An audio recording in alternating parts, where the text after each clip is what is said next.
80। আমার মনে হয় এই বাইকটা নিয়ে প্রথম 80 স্পিড তুললাম আমি। আর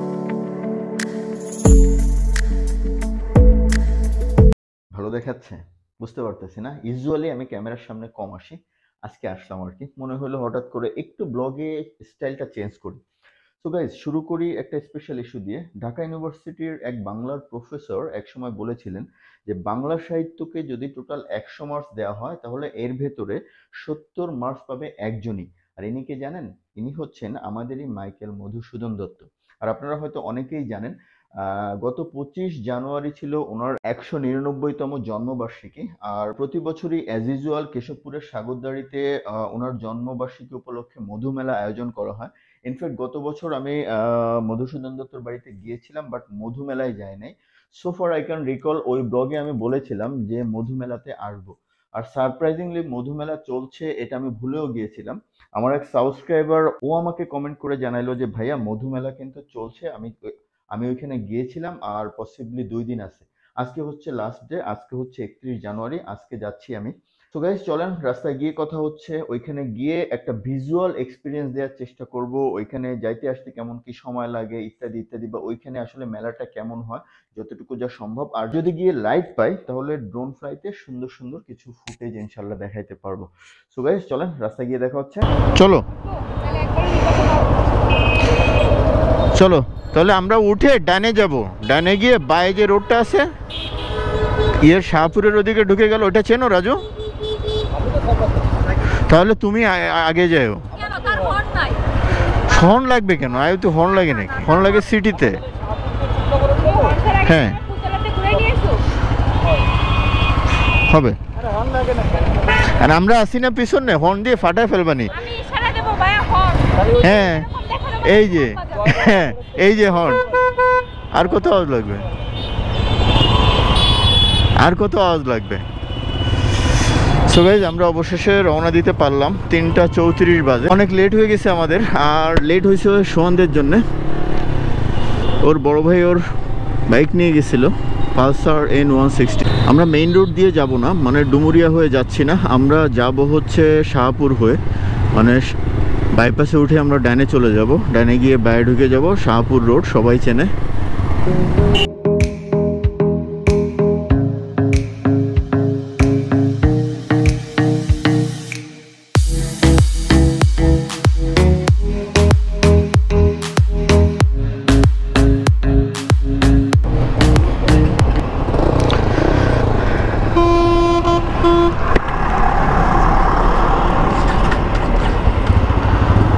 ওয়াও, কি সুন্দর সাউন্ডটাই ভালো লাগতেছে। সো গাইস, পালসার N160-র সাথে মোটামুটি একটা ট্যুর আজকে হয়ে যাচ্ছে। তবে এতক্ষণ চালিয়ে যতটুকু এক্সপিরিয়েন্স হলো, একটু হাতে ব্যথা করতেছে, যদিও খুব বেশি চালায় নাই, প্রায় 20 কিলোমিটারের মতো চালানো হয়েছে। এতেই হাতে একটু ব্যথা করতেছে, মানে হ্যান্ডেলবারটা একটু নিচু, এটা হচ্ছে ইস্যু। আর ইঞ্জিন স্মুথনেস নিয়ে কথা বলার কিছু নাই, super smooth engine, fantastic. Breaking সোফার আনডাউটেডলি অনেক ভালো, অনেক ভালো। আর 5 গিয়ারের বাইক, প্রত্যেকটা গিয়ার অনুযায়ী পাওয়ার ভালোই পাচ্ছি, যদিও বাইকটা চলছে 254 কিলোমিটার এই পর্যন্ত। খুব বেশি এক্সেলারেট করে পাওয়ার চেক করার অপশন নাই। তবে ব্রেকিং নিয়ে কথা না বললেই নাই, ব্রেকিং যথেষ্ট ভালো, যথেষ্ট। আমি এখন 6.5 7 সর্বোচ্চ 7 RPM পর্যন্ত একটু গিয়ে দেখব যে এই স্পিডটা কেমন কি ওঠে। একটু পরে পড়বানি, 5 RPM-এ আসি, দেখেন 64 স্পিড। একটু দেখি যে কেমন কি এক্সেলারেশনে পারফরমেন্স দেয়। সুপার স্মুথ পারফরমেন্স দিচ্ছে, খুবই ভালো। 6 RPM পর্যন্ত যাব, দেখি কেমন কি পারফরমেন্স দেয়। 5 গিয়ারেই থাকি, তাহলে প্রেশারটা পড়বে না আর কি।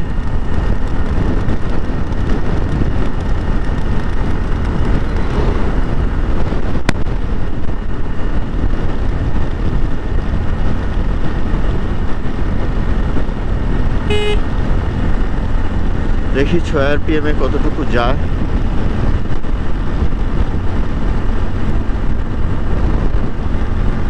এখনো স্মুথ, আরপিএম 6 এখনো পৌঁছায় নাই, এখনো স্মুথ লাগতেছে, এখনো কোনো ভাইব্রেশন কিন্তু পাচ্ছি না। 76 6 আরপিএম এখনো যায় নাই, but still super smooth, no vibration. একটু স্লো করতে হবে কারণ বাস আছে।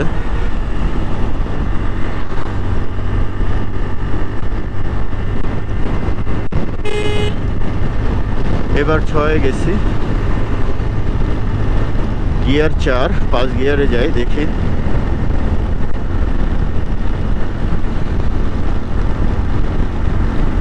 তবে কমিউটার বাইকের এক্সাক্ট ফিলিংসটা কিন্তু নাই, স্পোর্টি একটা ফিলিং আছে, কারণ হ্যান্ডেলবারটা যথেষ্ট স্পোর্টি, একটু অ্যাগ্রেসিভ।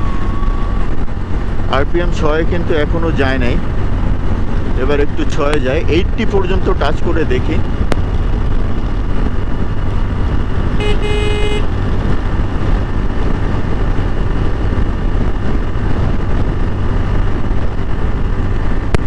আমার মনে হয় এই বাইকটা নিয়ে প্রথম 80 স্পিড তুললাম আমি, আর কেউ তোলে নাই, যদিও চালাইছে হয়তো 3-4 জন সর্বোচ্চ চালাইছে। 6 আরপিএম 80 পর্যন্ত উঠছে, 6 আরপিএম পুরো যায় নাই, বাট আলহামদুলিল্লাহ আমার মনে হচ্ছে বাইকটা টপ লেভেলেও খুব একটা ভাইব্রেট করবে বলে আমার মনে হয় না, কেননা আমি 80-তে রাইড করতেছি, সুপার স্মুথ, কোনো ইস্যু নাই। আর stabilisation, fantastic stabilisation, handlebar stabilisation অনেক বেটার, মানে কনফিডেন্সের কোনো ঘাটতি হবে বলে আমার মনে হয় না, মানে হাইওয়েতেও সেই লেভেলের একটা পারফরমেন্স দেবে ইনশাল্লাহ। দেখেন কোন লেভেলে করা যাচ্ছে, খেলা যাচ্ছে, সেই লেভেলের খেলা যাচ্ছে, সেই লেভেলের।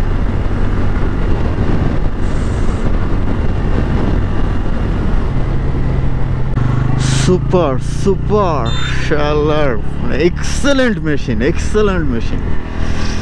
যাচ্ছি মধুমেলায়, আমার কথা বলতে হচ্ছে পালসার নিয়ে। যাই হোক, পালসারের সাথে মধুমেলা সফর ভালোই হচ্ছে, হর্নেটের সাথে ছিল অল্প, পালসার নিয়ে বেশি হচ্ছে। পালসার N160 এত ভালো স্টেবিলাইজেশন, আমি অবাক হচ্ছি, এক্সেলেন্ট লেভেলের স্টেবিলাইজেশন। আর একটা বাইকের স্টেবিলাইজেশন ভালো না হলে আপনি ডেফিনেটলি পাবেন না, আপনি কনফিডেন্সটা পাবেন না। আর দেখেন ব্যালেন্স কোন লেভেলের, সেই লেভেলের ব্যালেন্স।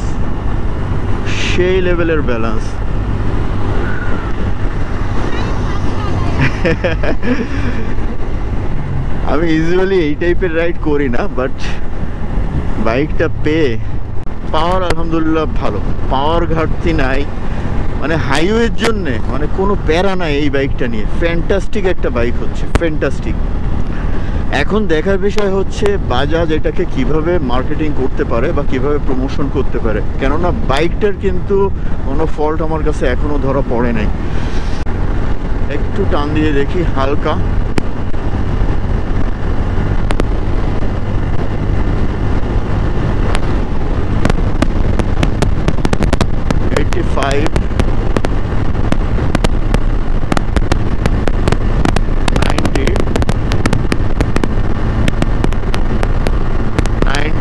সাতের কাছাকাছি আরপিএম, আর না, দিস ইজ ওকে। আমরা এখন আসি হচ্ছে কেশবপুরের কাছে, সামনেই হচ্ছে কেশবপুর বাজার। আমরা কেশবপুর বাজারের আগে বায়ে ঢুকে যাব, ওইখানে লেখাই আছে মাইকেল মধুসূদন দত্তের বাড়ি। আমরা বায়ে ঢুকে যাব, আর এই রোড দিয়ে আমি কখনো যাইনি, সো এইখান থেকে কতটুকু কি লাগবে আমি জানি না। সোফার শুনছি এইখান থেকে আমার 15 থেকে 20 মিনিটের মতো সময় লাগবে ম্যাক্সিমাম, তাহলে আমি পৌঁছে যেতে পারবো মাইকেল মধুসূদন দত্তের বাড়ি। ওই যে গেট সামনে, ওই যে গেটটা দেখা যাচ্ছে, ওইটা দিয়ে আমরা বায়ে চলে যাব।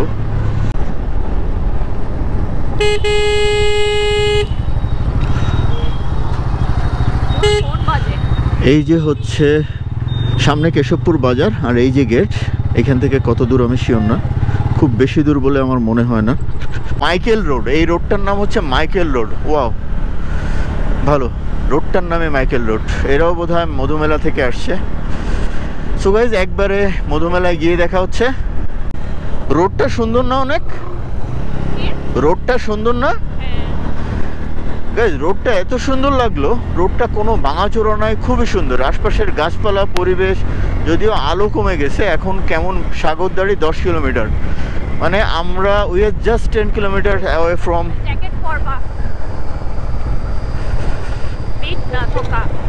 ধোকা না ধোকা, তাই না? বিট না ধোকা। Possibly they are also going where we are going.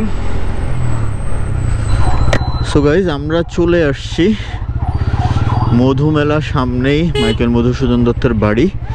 এখন এইখানে তো সেই লেভেলের ট্রাফিক, এখন বাইক কোথায় কি রাখবো সেই চিন্তা করতেছি। সামনে কোথাও পার্ক করতে হবে। রাজু, সামনে ওই পাশে গিয়ে বাইক পার্ক করি কোথাও, গ্যারেজ ট্যারেজ পাইলে রেখে দিই, সামনে গিয়ে কোথাও রেখে দিই, কাছাকাছি গিয়ে রাখি।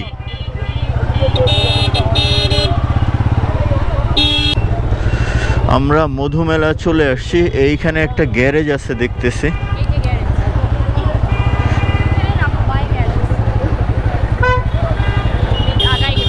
হ্যাঁ নামো গাইজ, এইখানে হচ্ছে মধুমেলার সামনেই বাড়ি। ওকে, ধরো আমি বাইকটা রেখে আসি। যাক, সুন্দর পার্ক করার জায়গা আছে। ভাইয়া মেলা শেষ কবে? আজকে শেষ? ও এই সোহান, দাঁড়াও দাঁড়াও দাঁড়াও সোহান, আমি এইখান থেকে একটু ড্রোন ফ্লাইটটা দিয়ে নিই, কারণ আলো আছে তো, তোমরা ভেতরে যাইতে লাগো। যেহেতু লাইট আছে, আমি হালকা একটা ড্রোন ফ্লাই দিই। সরি গাইস, তাহলে একটু ড্রোন ফ্লাই দিই, তারপরে ভেতরে গিয়ে দেখাচ্ছি কি না কি আছে।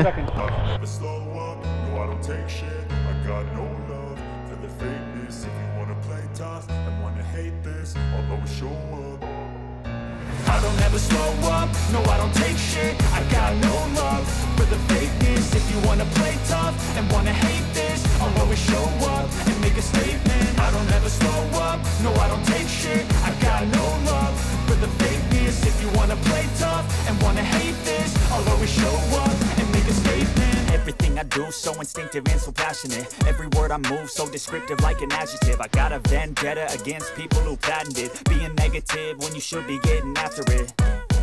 I got facts over tracks, this and that. Spitting slow, spitting fast. I could roast, I could gas. Think I'm okay at last, but I don't know if that can erase. তুমি আগে খেয়ে দেখো তো কেমন হয়। আমার এই বলির পাঠা বানাবেন? বলির পাঠা না, ভালো হতে হইতে পারে। কেমন রিভিউ? ভালো আসতো না, একটা নিয়ে আমরা ভয়েস কাজ করছি। কেমন রিভিউ? একেবারে ভালো আছে। বলির পাঠার সময়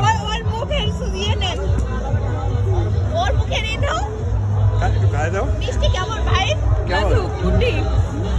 আপনি কিছু বলেন, মিষ্টি কেমন?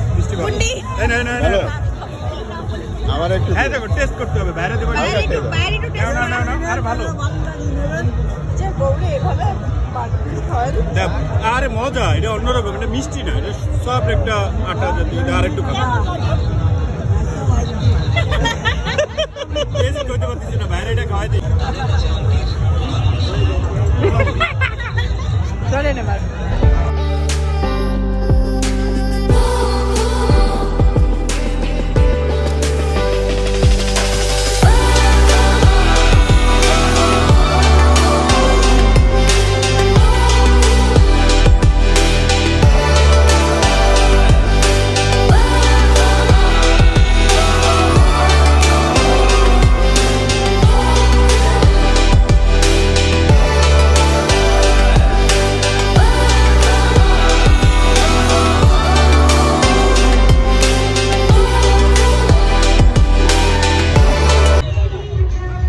লাগাইতে পারে নাকি? পারে নাই, পারে নাই। হ্যাঁ হ্যাঁ পারবা, পারবা, তোমাকে দিয়ে হবে, তুমি অবশ্যই পারবা। দুইটা ফটাইছে, সাবাস সাবাস, ফটাইছে দেখি। ওয়াও, এই ওর তো ইয়ে বলো, নিশানা বলো। ওয়াও, বাহ, ও তো ধরলেই মিস নাই। এবার সোহান এই মাতব্বারি করছে এতক্ষণ কি করে হয়েছে 1 2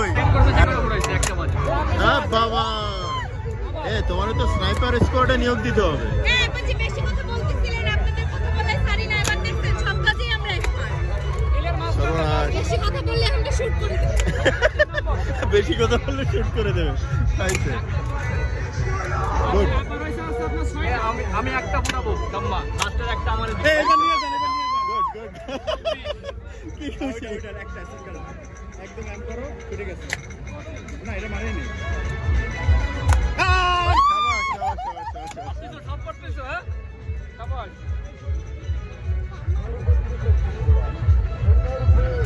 ওয়াও শাবাশ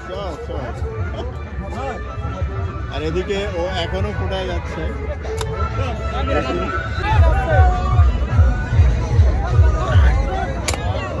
আমি একটা গুড শট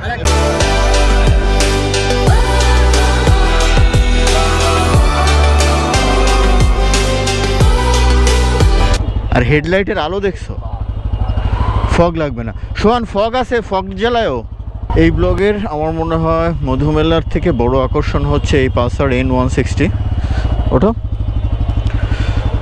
কারণ পালসার N160 নিয়ে একটা ট্যুর এক্সপিরিয়েন্স যেহেতু হয়ে গেল রিভিউতে ইনশাল্লাহ এর ভালো মন্দ ভালো করে শেয়ার করতে পারবো এই হচ্ছে বিষয় তবে হেডলাইটের আলো ভাই সেই লেভেলের পার্কিং হচ্ছে 50 টাকা করে আমার মনে হয় পার্কিং যথেষ্ট বেশি সর্বোচ্চ 20 টাকা করে হলে ভালো হতো বাট 50 টাকা করে করছে বাট ওভারঅল ম্যানেজমেন্ট পরিবেশ আমার কাছে ভালো লাগছে আলহামদুলিল্লাহ কোনো মিসম্যানেজমেন্ট নাই এখন কথা বলি দেখেন পালসার N160 লাইট ভাই আপনার কি ফগের কোনো দরকার আছে আই এম প্রিটি শিওর ফগের কোনো দরকার নাই সুন্দর সুন্দর কর্নারিং করছি আসার সময় যাওয়ার সময় করব সব কিছু দেখানো সম্ভব হলো না বাট এই এক্সপিরিয়েন্সগুলো শেয়ার করব ইনশাল্লাহ রিভিউতে বেসিক্যালি এই এক্সপিরিয়েন্সগুলো নেওয়া হচ্ছে রিভিউতে যেন ভালো করে আপনাদের সাথে সব কিছু শেয়ার করতে পারি তো গাইস পালসার N160-র ফার্স্ট ইমপ্রেশন রিভিউ দেওয়ার মতো এক্সপিরিয়েন্স আমার মনে হয় আমি নিয়ে ফেলছি আমার মনে হয় আমি আপনাদের সাথে এখন মোটামুটি লেভেলের একটা এক্সপিরিয়েন্স শেয়ার করতে পারবো যেটা থেকে মোটামুটি আপনারা ডিসিশন নিতে পারবেন এই বাইকটা আপনাদের জন্য উপযুক্ত কিনা এটাই হচ্ছে হাইওয়েতে চলার নিয়ম ডানে বায়ে বাঁক থাকলে ইন্ডিকেটর দিতে হবে পেছনে যারা আছে তারা যেন বুঝতে পারে যে কোন দিকে লিডার যাবে ডানে না বায়ে কারণ হাইওয়েতে রাতের বেলায় ডান বামের বাঁকগুলো যদি আগের থেকে বুঝতে পারে তাহলে সুবিধা হয় কেননা কর্নারিংয়ে অনেক সময় দুর্ঘটনা ঘটে যায় যেমন ডানে বাঁক আছে আমি ডানে ইন্ডিকেটর দিয়ে দিলাম